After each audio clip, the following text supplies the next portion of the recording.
You know, when you hear the word hell, what pops in your head? For most of us, right, it's this ancient, almost medieval idea, something from a totally different time.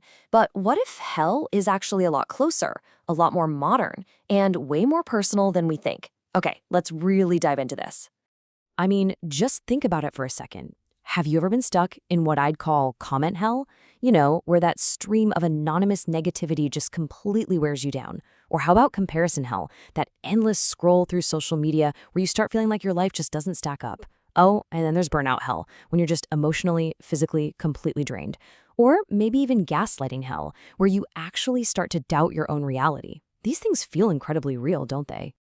So, what if these aren't just bad days or, a passing mood? What if they're actually pointing to something way deeper, a fundamental state of our own mind that, and this is the key part, we have way more control over than we even realize? And to get there, we've got to totally re-examine this ancient concept of hell. Forget what you think you know. We're not talking about some physical destination. Not at all. We're talking about a psychological state. So you've got the old idea, right? The one we all know, a literal place of punishment you go to after you die. But then you have this other way of looking at it, rooted in ancient wisdom, that completely reframes it. It's not about later, it's about now. It's a psychological state of suffering that you can experience right here, in this very moment. It's not a location, it's an experience. So what's the definition of this new idea of hell? Well, you can think of it as a field of experience that's created entirely by our own minds. It's what happens when our inner struggles, things like anger, greed, anxiety, when they hit a critical point. It's like they reach a boiling point, and suddenly you're in it. It's a tipping point inside your own consciousness. And check out this quote, because it illustrates the idea perfectly. It's from an ancient Buddhist teaching. It suggests that these realms of experience, including the really awful, hellish ones, feel as vivid and real as a dream. But, and this is the kicker, just like a dream, they're constructs of the mind.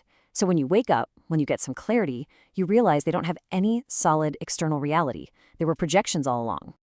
Okay, so if our own minds are creating these prisons, well, that's actually amazing news, because it means our minds also hold the key to escape. The big question then is how? How do we start dismantling these projections that we've built up for ourselves?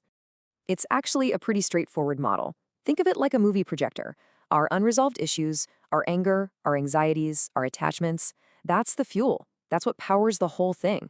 And then our karma, which is really just a fancy word for our patterns of action and our habits, that's the projector itself. It takes that fuel and casts these inner states onto the screen of our reality, literally creating our own personal hell.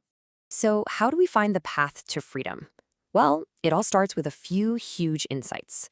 First, you've got to realize that it's all a mental illusion. It feels real, but it's a projection. Second, and honestly, this is the most empowering part, is understanding that if your mind created it, your mind can take it apart. You built it, you can unbuild it. And finally, we can actually use this ancient wisdom as a practical roadmap for analyzing our own minds. All right, so how do we actually do this? Because this isn't just some abstract theory. The source material lays out a really concrete toolkit, and this is the part I found absolutely fascinating. We're talking 3 powerful, practical tools to transform these inner states. Tool number 1. It's so simple, but so effective. It's called the pain diary. And the whole idea here is to bring conscious awareness to your suffering instead of just letting it sweep you away. Okay, here's how you do it. Step 1 is to name it. Don't just leave it as a vague, bad feeling. Give it a specific title. Call it the hell of regret or the hell of frustration. Just putting a name to an emotion can actually help calm your brain down. Step 2, analyze it.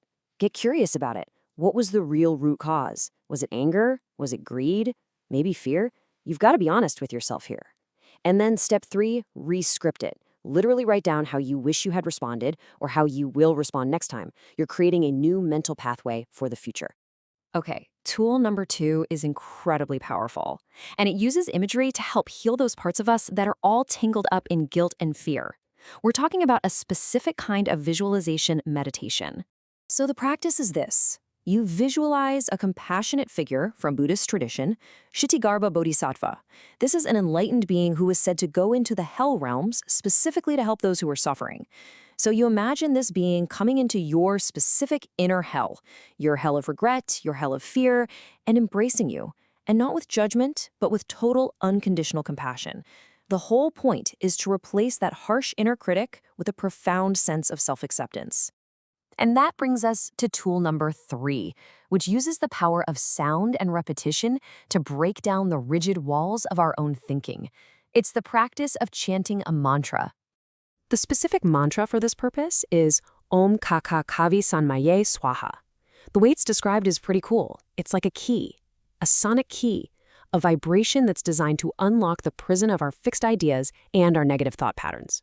Now, traditionally, the practice is to chant this mantra 108 times. And there's a really important reason for all that repetition. It's meant to help you bypass your overthinking, analytical mind. It lets the intention, that deep desire to break free, to really sink in on a much, much deeper level. So when you put all of this together, it leads to this massive shift in perspective, right? We literally move from seeing suffering as this terrifying thing to be avoided at all costs, to seeing it as something to be understood. Because at the end of the day, these ancient descriptions of hell, they aren't a map of some place you should be afraid of. Not at all. Think of it more like a diagnostic chart for the mind. It's a super detailed guide that shows us exactly how our own consciousness can get twisted up into these painful states of suffering.